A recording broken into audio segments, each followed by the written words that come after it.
essa coisa aí. Salmo 23, aí tem aquela passagem, Salmo 23, nada me faltará, né? Aí eu falo assim, Salmo 23, nada me faltará. Qual é o significado dessa palavra? Salmo 23, nada me faltará. Nada me faltará é assim, aquelas pessoas que servem ao Senhor, né? O Senhor vai suprir todas as necessidades daquela pessoa.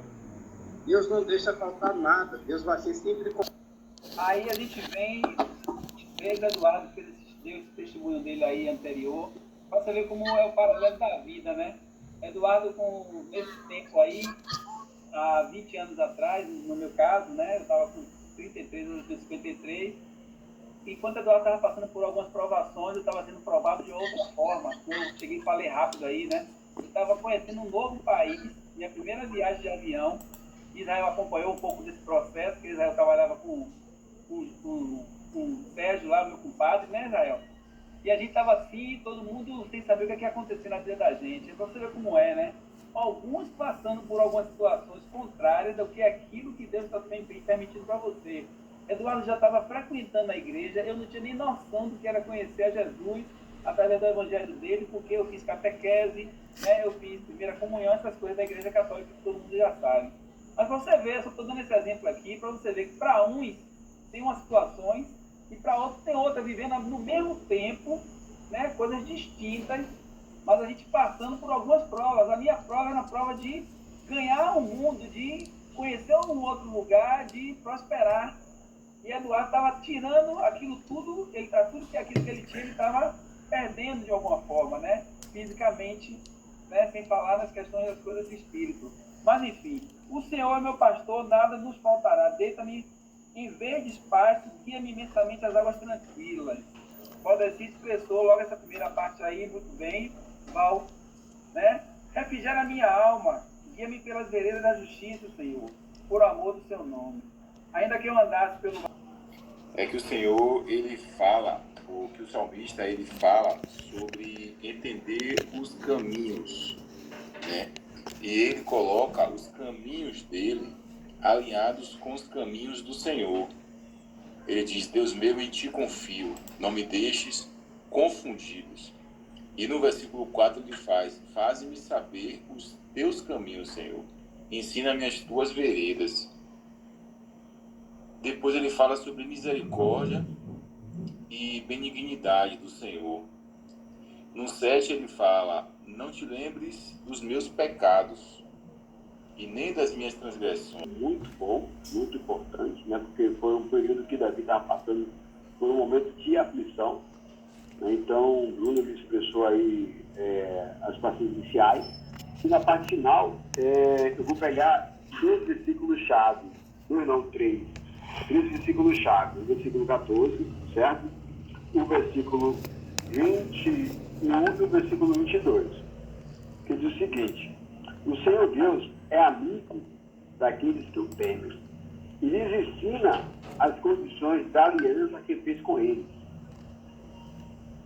Salmo 21, o versículo 21 e o versículo 22. Que a minha honestidade e sinceridade me protejam, porque confio em ti. Uma dinâmica, eu e Carlos. Mas só quando foi presencial, então deixa o Espírito Santo para avisar do jeito que ele quer. Eu inclusive ia falar isso mesmo, Ronaldo. A gente ia preparar um diálogo, né? E nesse diálogo a gente ia se alegrar. Mas voltando também à questão dos 33, foi o ano em que eu estava no altar, né? Estava me casando e fiz 27 anos de casado esse ano. E Deus tem nos abençoado. Esse Salmo 26,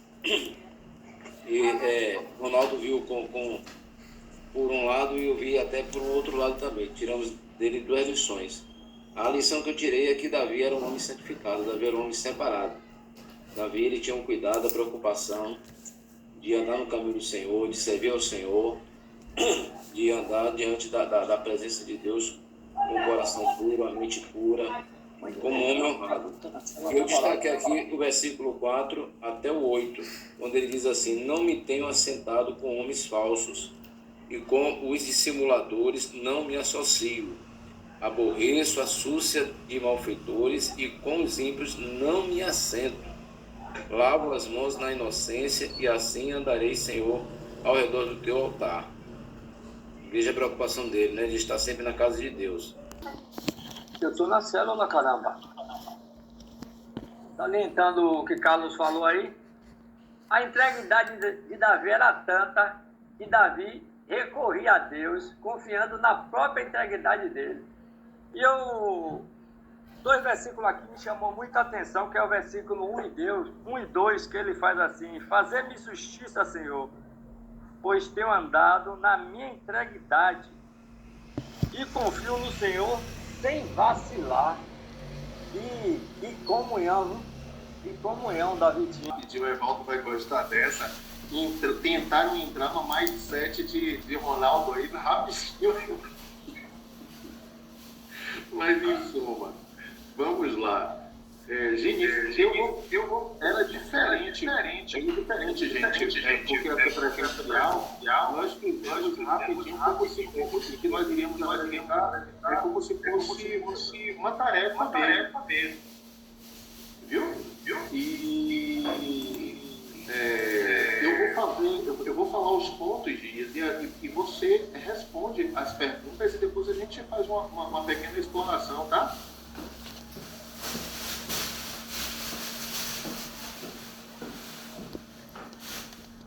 Certo, gente?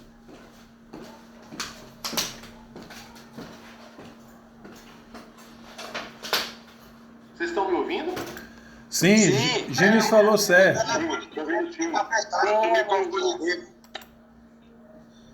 Tá ruim, é? É porque tem que um abrir o microfone, fechar e depois o outro abrir. Que quando você fala e o dele tá aberto, aí sai 2 vezes a voz. Ah, certo. Vamos lá. Então, mas o Gênesis conseguiu entender, não é? Porque não estava programado para ser assim, não. Vamos lá. O primeiro ponto. Se o Senhor é a sua luz e salvação, você não deverá...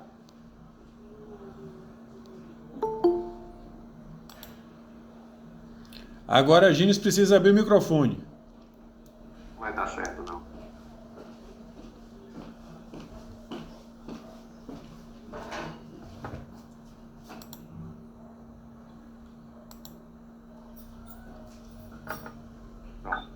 Abriu. Agora abriu. Pronto, meu amigão. Você conseguiu entender? A gente vai fazer diferente. Eu vou para o primeiro ponto e você responde, tá? Ok. Então, se o Senhor é a sua salvação, você não deverá Temer mal algum. Maravilha. O segundo ponto que nós separamos é mesmo que seja claro, guerra contra mim, Ainda assim, eu estarei confiante. glória a Deus. No terceiro ponto, qual o maior desejo do salmista quando ele pede e procura no Senhor? Morar na casa do Senhor todos os dias da minha vida. Para que possa morar na casa do Senhor. Os 24. Ao Senhor, Deus pertence o mundo e tudo que nele existe, e a terra e todos os seres vivos, que nada vivem, que nela vivem, são dele. O Senhor construiu a terra sobre os mares e pôs os céus alicerces nas profundezas do oceano. Quem tem o direito de subir o monte do Senhor? Ou seja, não é uma pergunta. Quem pode ficar no seu santo templo? Somente aquele que é correto no agir e limpo no pensar, que não adora ídolos, nem faz promessas falsas. O Senhor Deus abençoará, o salvará e o declarará inocente no julgamento. São assim as pessoas que adoram o Senhor, que prestam culto a Deus de Jacó. abram bem os portões antigos e entrará o Rei da Glória.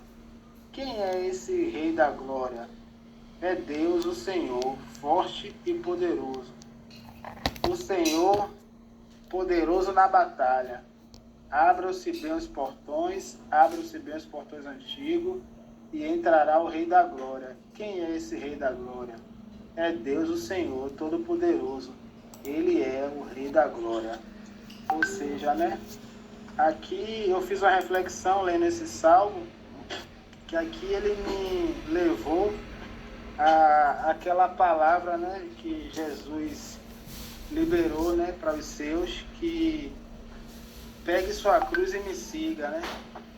Aqui a reflexão que eu fiz foi que a gente tem que deixar, né, o nosso eu e entender que é seguir a Cristo, é o caminho, que Ele é.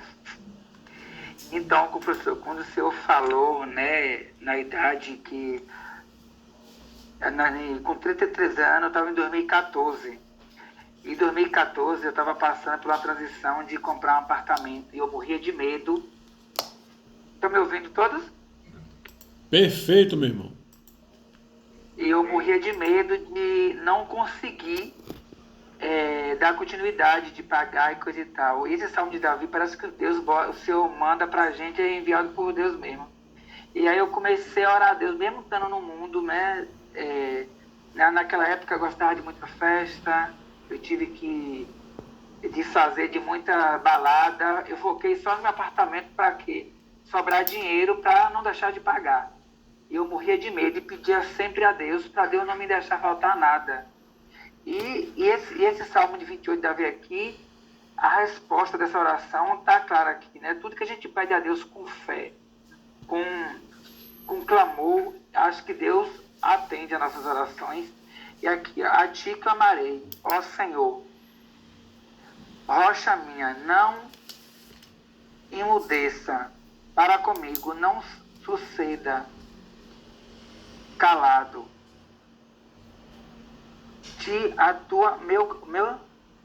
Meu respeito, que eu me torne semelhante aos que descem a cova.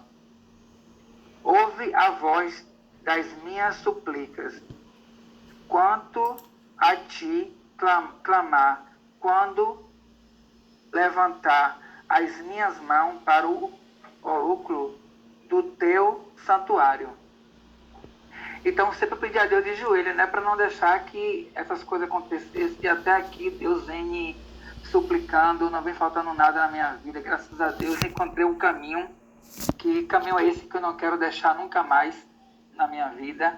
Eu quero é mais ligar alma para Jesus, né? Que a gente está na batalha de alma para Jesus. E não quero sair nunca mais. E aqui não me arremessa com os ímpios e com os que pratico a iniquidade, que falo de paz ao seu próximo, mas tenho mal no seu coração. Essa que eu grifei porque achei muito importante também. A gente se juntar a pessoas que acham que se faz de santinho do bem, mas levando você para o caminho do mal, botando você em farra, em drogas, um bocado de coisa, etc. O Senhor, aqui no versículo 7, o Senhor é a minha força e o meu escudo, nele confio o meu coração, e fui socorrido, pelo que o meu coração salta de prazer com o meu canto e louvores. Então a gente tem que sempre cantar, louvar a Deus, pedir com fé, né? Como Davi aqui, o Salmo 28 de Davi, ele especificamente nos ensina que a atitude devemos ter na oração é clamar a Deus. Clamar significa literalmente clamar por ajuda e em grito intenso a Deus por socorro. E quando a gente pede a Deus com socorro e com coração, com alma, e as nossas orações é atendida, foi isso que eu também aqui entendi nesse salmo, entendeu? Salva o teu povo e abençoa a tua herança. Apacenta os, exalta os para sempre, que é o versículo 9. E é isso aqui que eu entendi, que foi lendo e relendo, foi a conclusão que eu tive assim, sabe? A fé da oração, pedir por socorro que Deus nos ajuda. Maravilhoso, Fernando. Você conseguiu conversar alguma coisa com o Flávio? Eu não consegui falar com o Flávio. Beleza. Anderson conseguiu falar com o José Roberto? Falei com ele mais cedo. Beleza. Perguntei até se ele tinha feito o estudo, tal, coisa e tal, e aí mandei até para ele. Maravilha. Mandei para ele o Salmo 24. Glória a Deus.